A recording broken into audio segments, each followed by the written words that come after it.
Hello everyone, it's Doshia again, and if you watch my first video, you know that I have decided that I am going to share my story, share some of the things that I've encountered in these great 29 years. And also, if you saw the first video, you noticed that one of the comments that I made when I posted it is that this is a judgment-free zone, which means if you're here to criticize, pass judgment, make negative comments, please skip right over my video. And I say this because a lot of my apprehension on even doing these videos and sharing my story with everyone was out of fear of what people were going to say, the judgment they were going to pass. And, without knowing the full scope or actually, being there, it's easy for you to say, oh, she deserved this, or what did she expect, or, she was silly, she was being young, dumb, and naive, whatever the case. It's easy to pass judgment, but this is not what I'm doing this for. And if you're here to pass judgment, then obviously my videos aren't for you. So I ask that you just please skip right on past me. But I decided that I'm going to share my story. So here's the first video.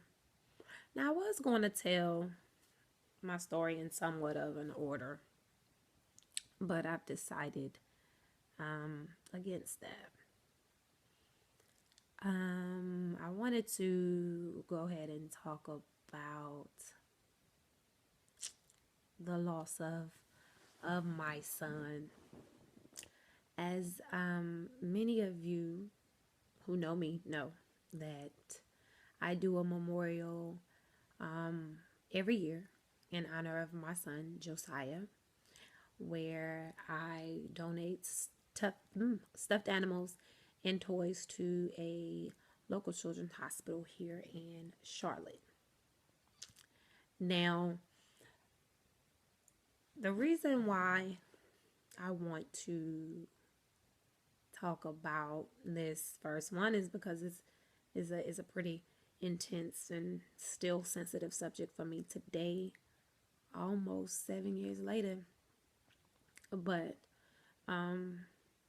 needless to say, now that I'm able to look at this situation of losing my son a little bit differently, I can take a lot more away from it than just his loss.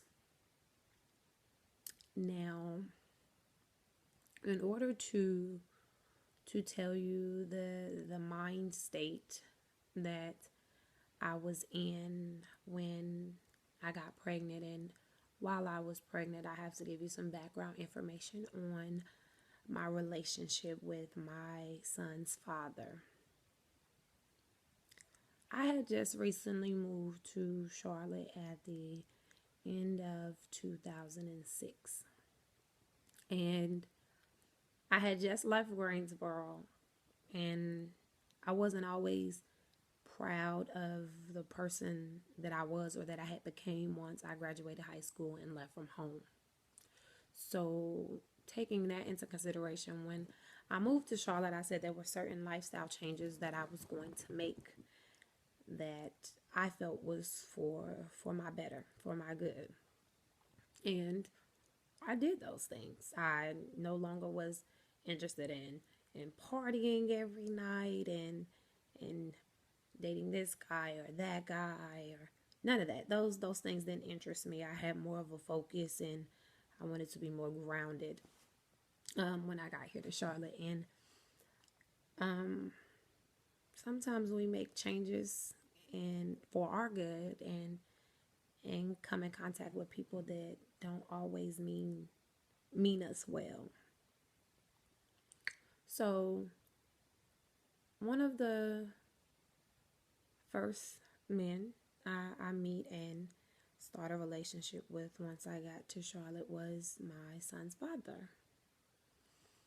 And I met him. He was charming. He was totally different than me. I was a little country girl that I went to college, and I definitely wasn't ready for this big city of Charlotte, and he was complete opposite of me. He was a city boy. He was rough around the edges, but he was charismatic. He was intelligent. He was diverse.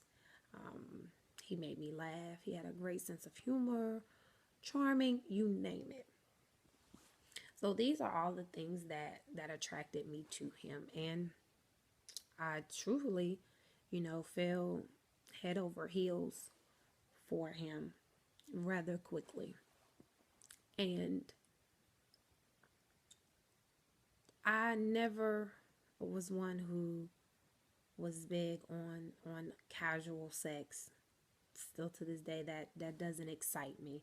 I've never been one to just multiple partners, unprotected. Those were not things that I had to battle with, even though I know those are some things that, our young women do battle with today, but I didn't have those to worry about those battles. But with my son's father, I got pregnant rather quickly after meeting him.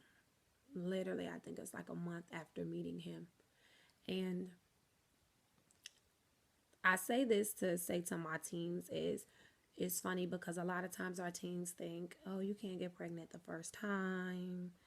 I hate to be so graphic, but you think, oh, as long as I pull out, you know, they they don't think that you can get pregnant. It's not possible. Semen is semen.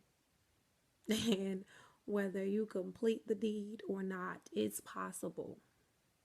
And literally, like, I got pregnant the very first time we even had intercourse, and because I was so not used to the casual sex, or especially the casual sex and unprotected sex right there together, I was like, oh no, we can't do this. And we didn't finish the deed, but that very day is when I got pregnant. So one thing I want my teens to take away from this is, don't think you can't get pregnant on the very first time you have unprotected sex with someone. That's a myth. It's a lie. It's not true, because you can. I did. I'm living proof. I got the t-shirt, I wear it. So don't think that. And so I got pregnant again, like I said, rather quickly, about a month after I met him. And to be honest, I mean, do we really know somebody after a month? Do you know somebody after 30 days? I didn't. I had no idea really what I was getting myself into. What came out was that he was married. In that getting to know you process, he never mentioned that he had a wife. Never. He mentioned that he had his children's mother. I mean, he mentioned that, but never that they were married, that they are married, Never mentioned those things to me. And